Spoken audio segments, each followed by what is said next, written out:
Buenas tardes. Buenas tardes, ¿cómo está Grace? Bien, ¿está, profe? Bien, aquí preocupada porque ya eran las 5:10 Viera, y no se conectaba. sí, es que fíjese que ando un poco enferma. Toda la semana llevo porque, bueno, me empezó con calentura. Yo dije COVID. Sí, con calentura, con dolor en el cuerpo, andaba temblando, vómitos. Pero después me fui al hospital a hacerme la prueba y me dijeron que es una bacteria que tengo en el estómago y me empezó con dolor de estómago y entonces así he pasado tantos días. Pero no es COVID, sí. No, no es COVID, gracias a Dios. Aquí Gracias. andamos mi mamá y yo a ver qué comimos Y, y no hizo daño y nos enfermamos. Pero pero ya aquí está en estamos, tratamiento, sí, ya está con. ya, sí, ya solo con el tratamiento porque estaba que no me levantaba de la cama. Está de subsidio entonces. Sí, pero eso sí, También. sí. Y hoy Aquí estamos. se Sí, celebra el Día del Padre o no lo celebra. sí, más luego, así después de la clase, ¿y usted? Pues ya a partir de este año, pues solo lo conmemoramos. Ya mi papá ya no está Ah, aquí con nosotros. Ya, ya va a cumplir como un año que falleció.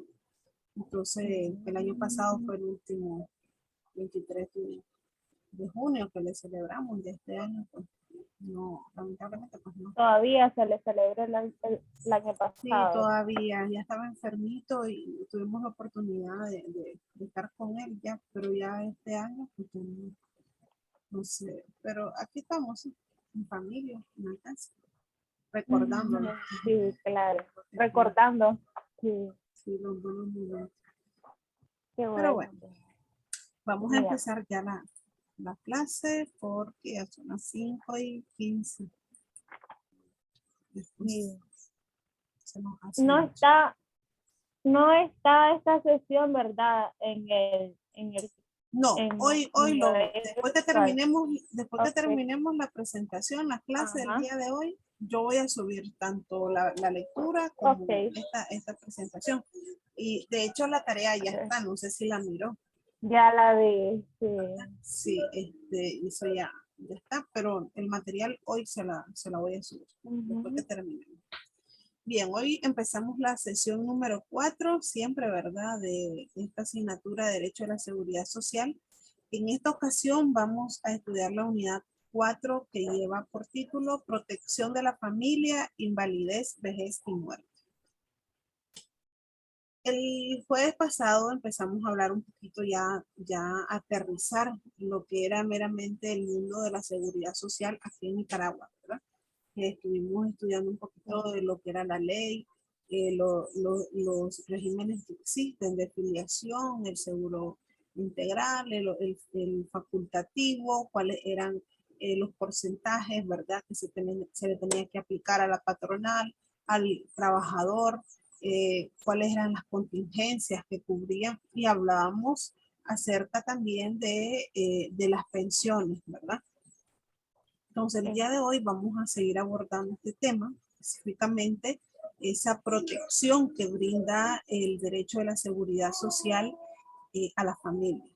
Entonces, antes de hablar de eso, hay una palabrita que es muy importante conocer, que es el derecho ambiente. Y eso es lo que vamos a ver en esta presentación. Es importante precisar que debemos iniciar con definir a los derechohabientes del sistema de seguridad social, ya que ellos constituyen el universo de personas que están bajo la tutela del Seguro Social Contributivo y que representan un importante número, aunque relativamente insuficiente frente a toda la población del país. Por ello, vale resaltar que los derechohabientes mantienen una relación muy cercana con el sistema. A partir de este párrafo que aparece aquí, yo le pregunto a usted, con este concepto, ¿quién cree usted que nos referimos a los derechohabientes? Mm, Para mí a todas las personas. ¿Perdón? O sea, el derecho ambiente es un derecho, todas las personas. Todas las personas. Ajá. Pero No. Fíjense bien. ya que ellos son... Ajá. Miremos este concepto que está aquí. Dice el profesor Eddie Martínez Rivera en su texto, el texto del doctor se llama Derecho a la Seguridad Social. En la página 74 de este libro, él señala un concepto de qué son los derechohabientes. Y él dice, son las personas que son beneficiadas por el sistema de seguridad social, o lo que es lo mismo, el universo de personas protegidos, los cuales se agrupan en dos, en asegurados y sus beneficiarios. Entonces, cuando estamos hablando de derechohabientes, nos estamos refiriendo a todas las personas que están protegidas por el derecho a la seguridad social, por este sistema de seguridad social, es decir, todas las personas que cotizamos al seguro social y los beneficiarios de esas personas. Por ejemplo, si usted tiene un hijo menor de 7 años, entonces su hijo es beneficiario. Si usted, en el caso, ¿verdad?, de que tenga una persona que depende de usted, esa persona va a ser su beneficiario. En el caso del esposo o del hombre, ¿verdad?, que él esté cotizando y su esposa esté embarazada, la esposa es la beneficiaria. Y en este caso, él lo clasifica de esa manera, que derechohabiente es el asegurado, o sea, el que está cotizando, y los beneficiarios del asegurado. Eso es lo que nosotros denominamos como derechohabientes. ¿Me entendió? Ok. Entonces, de esta palabrita, de esta definición que hablaba el doctor de derechohabientes, se desprenden dos conceptos importantes que mencioné anteriormente. ¿Cuáles eran esos conceptos o los dos términos que mencioné?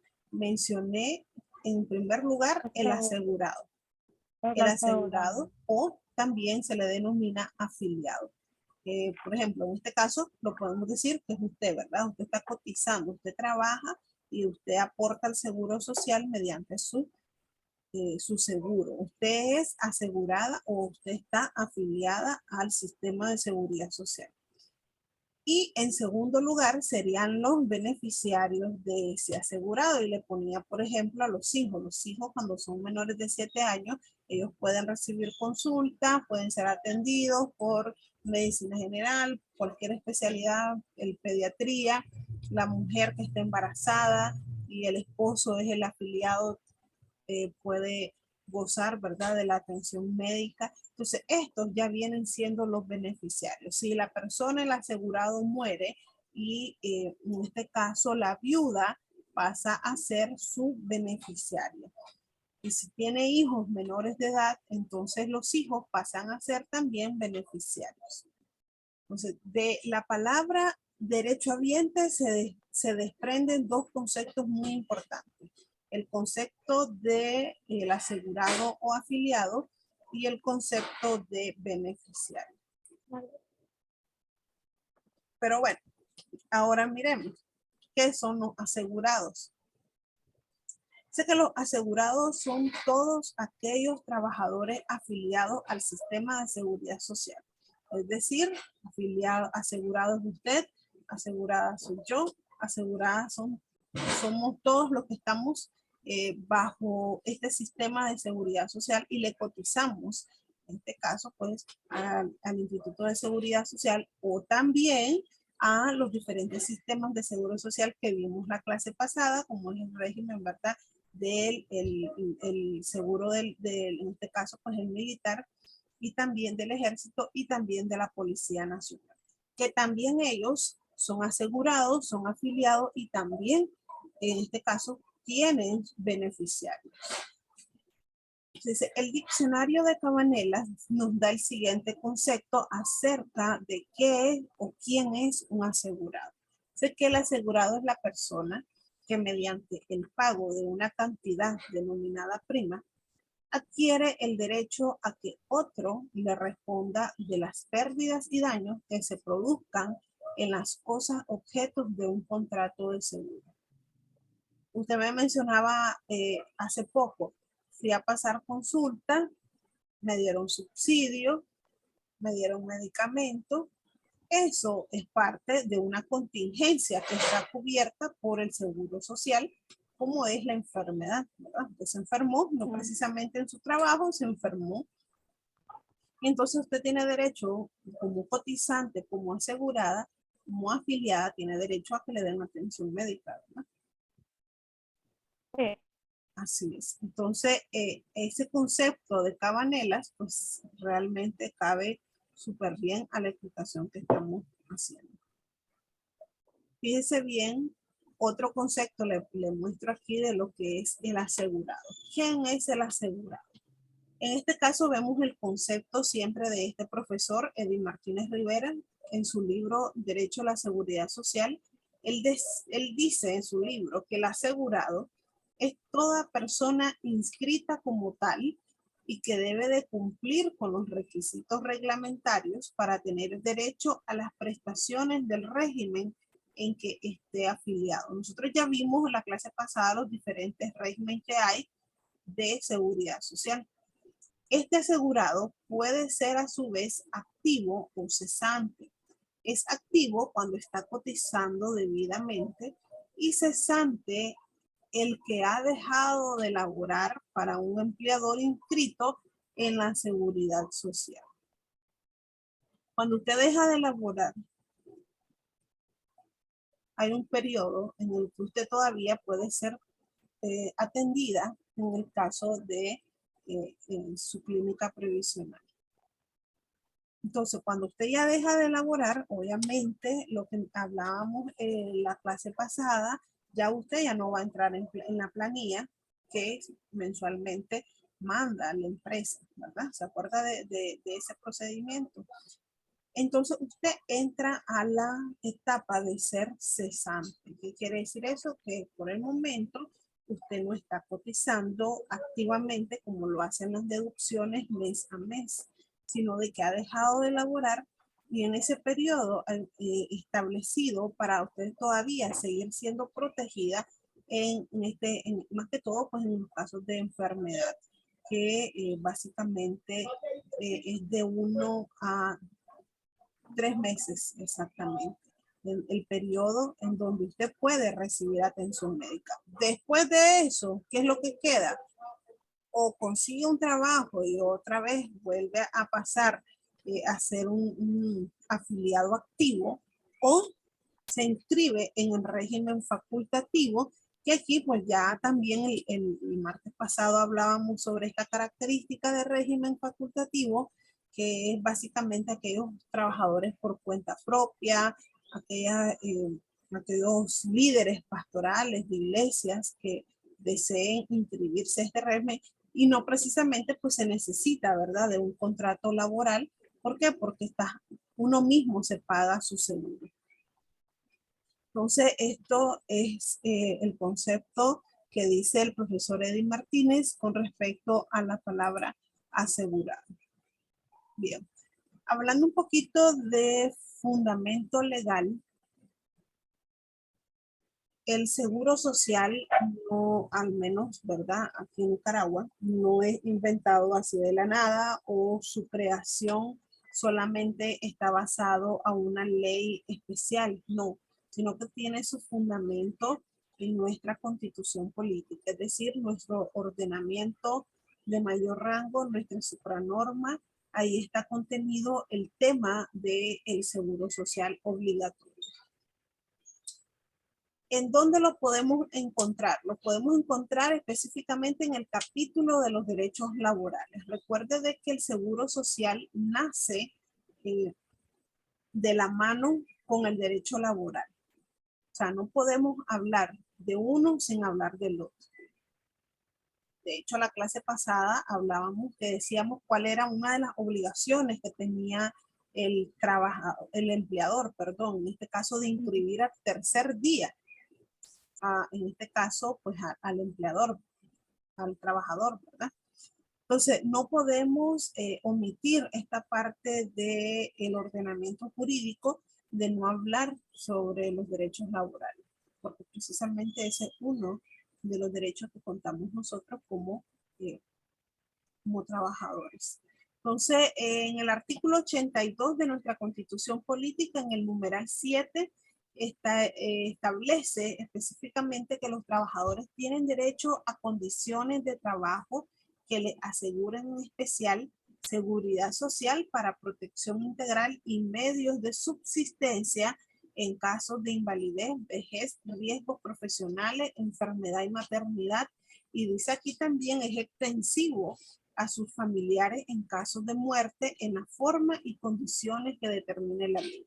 Entonces, si, por ejemplo, ¿verdad? En el examen les aparece, mencione el fundamento constitucional que ampara el seguro social obligatorio en nuestro país. Entonces, la respuesta está clarita ahí. El artículo 82, numeral 7 de nuestra Constitución establece esto, esto y esto y esto. Que ampara, o sea, este es el fundamento legal que ampara el derecho del seguro social obligatorio en nuestro país. Un ejemplo, ¿verdad? Entonces, sería esto, la respuesta. Porque muchas veces hablamos de seguridad social, pero no decimos el origen de nuestro ordenamiento. Y es muy importante que nosotros pues, conozcamos qué artículo es el que nos protege acerca de este tema tan importante que es el seguro social. Bien, una vez que ya hablamos y estudiamos lo que son el asegurado, o sea, la persona afiliada, ahora vamos a hablar de los beneficiarios, que también es una parte muy importante del seguro social. ¿Quiénes son los beneficiarios? Dice que se considera beneficiario a toda persona que por su vínculo con el asegurado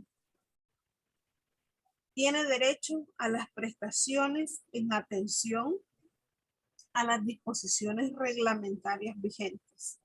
Igualmente son considerados como persona a su cargo aquellos beneficiarios que pueden gozar asignaciones familiares o pensiones como sobrevivientes del asegurado o pensionado fallecido, siempre que la dependencia sea por un periodo mayor de un año y vivan bajo el mismo techo formando un solo núcleo familiar a la fecha de la causa que genere la prestación.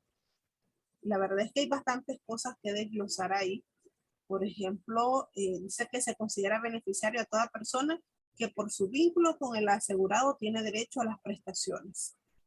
O sea, cuando hablamos de que hay un vínculo, obviamente este vínculo tiene que ser un vínculo filiativo, es decir, tienen que ser parientes, ¿verdad? Esta atención que van a tener estos beneficiarios obviamente tiene que estar reglamentada. ¿Y a dónde va a estar reglamentada? Va a estar reglamentada tanto en la Ley de Seguridad Social como en su reglamento. Sé que igualmente son considerados como personas a su cargo. Es decir, para que el Instituto de Seguridad Social considere como beneficiario a una persona, esta persona, este beneficiario, tiene que estar a cargo, en este caso, del afiliado. Vamos a poner un ejemplo. O sea, el asegurado tiene que estar a cargo. No, al revés. No. El beneficiario tiene que estar a cargo del asegurado. ¿Quiénes pueden estar a cargo de uno? Yo soy asegurada, ¿verdad? Ajá. Entonces, ¿quién está? ¿Yo a quién tengo a cargo? Tengo a cargo a mi hijo. Un ejemplo. Si no tengo hijos, tengo a cargo a mi mamá. Entonces, los beneficiarios, en este caso, serían mis hijos si tengo hijos menores de edad, ¿verdad? Ajá. Y si no tengo hijos, pero tengo a mi mamá, entonces mi mamá sería mi beneficiaria. Entonces, esos beneficiarios, yo como afiliado, yo los debo de tener a cargo. Ajá. Para que puedan gozar de este beneficio. Hablan también aquí sobre la dependencia. O sea que si en realidad mi mamá, yo la tengo a cargo, es decir, es una persona a mi cargo, esa dependencia por lo menos tiene que ser mayor de 1 año para poder decir de que en realidad yo la tengo a cargo. Lo mismo pasa también cuando la persona, en este caso el asegurado, muere, fallece. Se tiene que demostrar el vínculo filiativo de si estoy optando por una pensión de viudez, se tiene que demostrar en primer lugar de que soy la viuda legal, ya sea por medio de el certificado de nacimiento, perdón, el certificado de matrimonio o en este caso pues la inscripción, ¿verdad? De lo que es la unión de hecho estable. Que antes pues realmente solo uno decía, llegaba, es mi compañera de vida, porque recuerde que antes no estaba, no había necesidad de inscribir la unión de hecho. Entonces solo se demostraba que por el paso del tiempo, es decir, la ley establecía 5 años. O sea, tenías que haber convivido con esa persona 5 años para que el Instituto de Seguridad Social la considerara como, en este caso, como tu compañera en unión de hecho. Hoy en día, pues con el código de familia, pues entonces ahora lo que se demuestra, pues realmente es de que se haya inscrito lo que es la unión de hecho estable. Para que se pueda demostrar, porque en este caso, porque era tu esposa o tu compañera de hecho. En el caso de la pensión de orfandad, pues entonces ahí lo que se tiene que demostrar la afiliación con el certificado de nacimiento que demuestre que el asegurado fallecido pues, era mi papá o era mi mamá. Eso más adelante lo vamos a ver dentro de los requisitos que se necesitan para pedir cada una de esas pensiones. Bien, el sistema de seguridad social contempla dentro de su objetivo fundamental la protección de los trabajadores asegurados y la de sus familiares conforme lo establece la disposición normativa competente. Y a estos familiares se les denomina beneficiarios. Este es otro concepto que nos dice el doctor, el profesor Eddie Martínez en su libro de El derecho a la seguridad social. Menciona quiénes son, en este caso, los beneficiarios. Pero, ¿qué es lo que nos dice el reglamento de la Ley de Seguridad Social? Dice que el reglamento establece que el beneficiario es toda persona que por sus vínculos con el asegurado tiene derecho a prestaciones en los términos preceptuados por el reglamento y como persona a cargo del asegurado son los beneficiarios señalados en el reglamento, por los cuales pueden otorgarse asignaciones familiares o pensiones a sobrevivientes, oiga bien, dependientes económicamente del asegurado. Y era lo que hablábamos acerca de él tener a cargo a esa persona. Siempre que dicha dependencia fuere por un periodo mayor de 1 año. O sea, que si realmente no ha transcurrido ese periodo, entonces no podemos hablar de que la persona estaba, en este caso, pues el beneficiario estaba a cargo del afiliado. Y vivan bajo el mismo techo formando un solo núcleo familiar a la fecha de la causa que genere la prestación.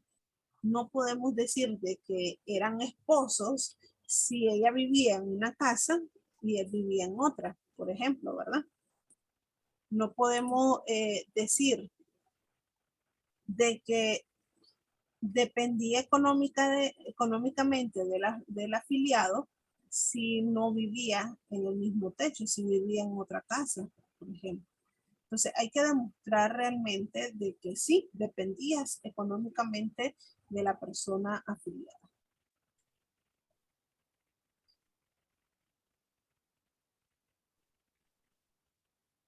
Bien, dice igual el profesor Martínez, hablando cerca siempre de los beneficiarios. Dice que los beneficiarios del asegurado están claramente determinados por la ley y por el reglamento general. y únicamente ellos así serán tenidos una vez comprobada la dependencia económica y la vivencia en el núcleo familiar. Aparte de ellos, ninguna otra persona será tenida como tal, es decir, después de esa lista no pueden haber otros beneficiarios. A esto tenemos que considerar que no son permanentes precisamente por la dependencia y la permanencia en el núcleo familiar, además del cumplimiento de los plazos y rango de edades como sucede para la orfandad, que más adelante vamos a ver eso.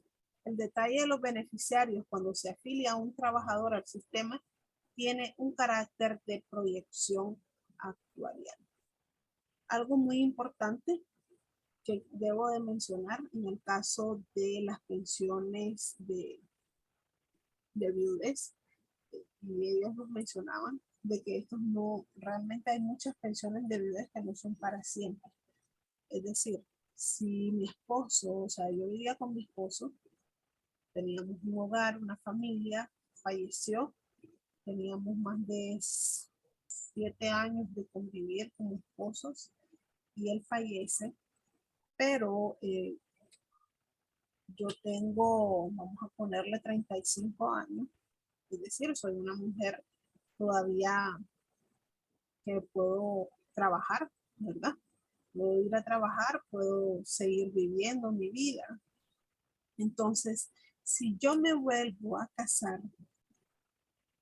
es decir, soy viuda, pero encontré una nueva pareja y yo me caso, o simplemente pues ni siquiera hago unión de hecho, pero ya comienzo a convivir con él, el INSS está en toda la obligación de cancelarme la pensión de viudez. ¿Por qué? Porque yo ya volví a rehacer mi vida, yo ya estoy trabajando, incluso si usted, el hecho de volver a compartir ya con otra persona, ya tener una relación, si muchas veces el INSS se entera, ¿verdad?, de esa situación y ya le cancelan su pensión de viudez. Si hay niños de por medio, entonces la pensión para ellos obviamente va a seguir hasta que alcancen la mayoría de edad. ¿Cuál es la lista que les mencionaba anteriormente? La lista es esta que aparece aquí. Si en nuestro sistema de seguridad social contributivo se consideran como beneficiarios de un asegurado con la condición de que en su momento cumplan con los requisitos establecidos, que dentro de los requisitos establecidos estaban los dos que les mencionaba, ¿verdad? La primera es de que al momento ya sea de la pensión que le vayan a otorgar, estas personas que aparecen en esta lista dependan del asegurado, y otra cosa es de que la convivencia sea en un rango mayor a un año y que sea, ¿verdad?, con el objeto de una unión familiar. Entonces, ¿quiénes tenemos aquí? Tenemos la esposa, el esposo, la compañera de vida o el compañero de vida, los hijos y también, fíjese bien en esto, que tenemos a los ascendientes y otros dependientes. Cuando nos referimos a ascendientes, ¿a quiénes realmente nos referimos? Se pregunta. Cuando hablamos de ascendientes. A los padres. Ajá. Y otros dependientes, ¿quién cree usted que entraría aquí a la lista? Por ejemplo, en este caso, según lo que hemos venido viendo, estos minutitos es algo con discapacidad, algún hermano mío, digamos, que tiene alguna discapacidad y vive conmigo. Exactamente, por ejemplo, si mi hermano tiene alguna discapacidad, incapacidad, y dependa económicamente de mí, es decir, yo mantengo a mi hermano porque él tiene, vamos a poner un ejemplo, tiene un retraso mental, vamos a ponerlo, ¿verdad? Entonces, él ya es mayor de edad, pero está imposibilitado para para trabajar, para llevar una vida normal y yo lo mantengo, es decir, está bajo mi cargo. Entonces, él entraría en esta partecita donde habla de otros dependientes. Es decir, no es mi hijo, no es mi esposo, no es mi papá, no es mi mamá, pero sí es otro familiar mío y depende de mí. A ver esto. Porque nos quedan menos de 10 minutos. Ok, vamos a hablar de la esposa. ¿Quién es la esposa? Dice, según el diccionario jurídico de Cabanelas de Torres, esposa es mujer que ha concertado o contraído esponsales con un varón. La casada en relación con su marido. Creo que es el concepto más fácil de esposa que puede existir, ¿verdad? La cónyuge del asegurado, dice, según estipula el artículo número 1 en el acápite M del Reglamento General de la Ley de Seguridad Social, es la persona que está a cargo de su marido, aun cuando viva separada de cuerpo, y en el caso del varón, es el mayor de 60 años o inválido de cualquier edad a cargo de su esposa. O sea que, fíjese bien, que para ser considerado esposo, o sea, hablando del seguro social, este varón debe de tener 60 años o puede tener menos de 60 años, pero es inválido. Y otra cosa muy importante, debe de estar a cargo de la esposa. Es decir, si el varón quiere optar por la pensión de viudez, ¿verdad?, debe de cumplir estas dos condiciones esenciales. O debe de ser mayor de 60 años, o si tiene menos de 60 años, tiene que ser inválido. Y además de eso, tiene que estar a cargo de la esposa. Es decir, que la esposa sea quien velara, ¿verdad?, por todas sus condiciones. En otras palabras, porque la esposa fuera la proveedora y él dependiera económicamente de la esposa. Son las únicas opciones para que un varón pueda optar por la pensión de viudez. La esposa, dice, está protegida por el seguro de enfermedad y maternidad y las instituciones proveedoras de servicios de salud. Como prestador del servicio de salud previsional, le otorgará atención médica durante el embarazo, la atención del parto y el puerperio. ¿A qué nos referimos con eso? Creo que hablábamos anteriormente en el caso de que el varón, el esposo, esté cotizando al seguro y la mujer no trabaje. Entonces, ¿qué sucede? Si la mujer entra en un estado de embarazo, estado de gravidez, entonces el seguro del esposo la cubre a ella durante este periodo de embarazo. En este periodo, pues, ella va a llevar su control. Salud. Gracias. En este periodo ella va a llevar su control prenatal, todo durante los 9 meses en la previsional donde está asegurado el esposo, ahí le corresponde a la beneficiaria, y durante prenatal, durante el parto y después del parto, o sea, el puerperio. En este caso, ¿verdad? Igual nace el niño y nace también consigo otro beneficiario. En este caso, pues sería el menor de edad. Ahorita estamos hablando, sí, de la esposa. Ok. En caso del fallecimiento del asegurado, la esposa podría ser considerada su viuda y puede optar a la respectiva pensión conforme lo dispone la ley y su reglamento, que era lo que hablábamos, la pensión de viudez. En los casos en donde la esposa reclamare el derecho a gozar de la pensión por viudez, se deberá comprobar plenamente por el INSS en lo que respecta a la convivencia, que era lo que mencionaba, que no debe ser menor de cuánto.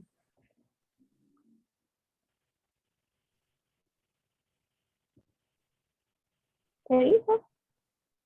Esta partecita que aparece aquí que dice, en los casos en donde la esposa reclamare derecho a gozar de la pensión por viudez, se deberá comprobar plenamente por el INS en lo que respecta a la convivencia. Entonces, ¿cuánto le dije que debe de ser el margen? El menor de cuánto el periodo para 5 poder, años. perdón, 5 años. no. Le dije que esto No, es, le dije que en los 5 años o sea, era antes del código de familia, que como no había cómo comprobar, en este caso, ¿verdad? Que en era el la de ahora, bebé. dice usted. Sí, pero aquí estamos hablando de la convivencia. Yo le Ah, dije, tres, no, escúcheme. 3 años. Yo le dije que habían dos situaciones que se tenían que demostrar para pedir la pensión o para pedir Ajá. ser beneficiario. La primera era la convivencia y la segunda era la Ujú. dependencia económica.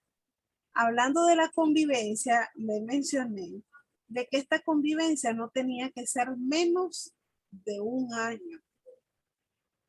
Es decir, Mm, revise bien, no podemos convivencia. decir de que él estaba a cargo de mí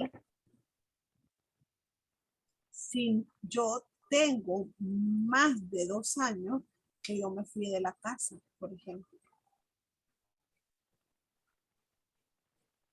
Y se lo voy a poner aquí para que lo vea. Vamos a ver.